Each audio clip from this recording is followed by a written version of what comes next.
Drafting table. Ito yung ginagawa kong drafting table para sa mga nag-aaral ng architecture.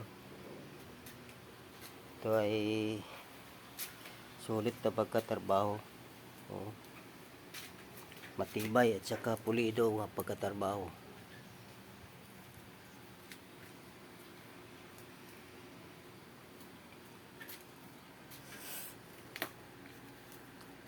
Sino yung gustong magpagawa, pwede kayo mag-message sa FB ko.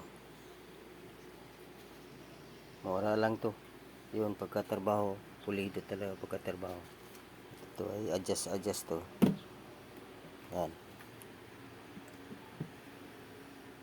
Pwede pa baba. Yan. Ito yung adjustan pag gusto mong pababaan yan.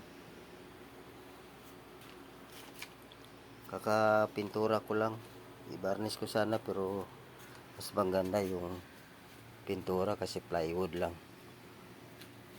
Pero ano to na plywood, marine plywood. Yan.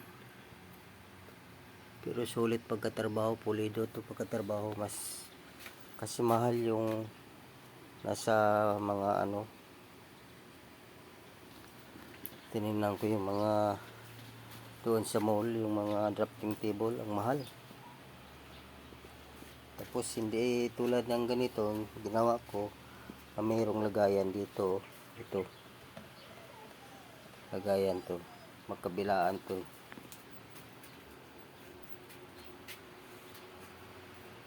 Ito, kabilaan to. Yan. Adjust to kung gusto nyo adjust, hindi pa masyado tuyo eh. No? Medyo basa pa. Yan, pinababa ko konti.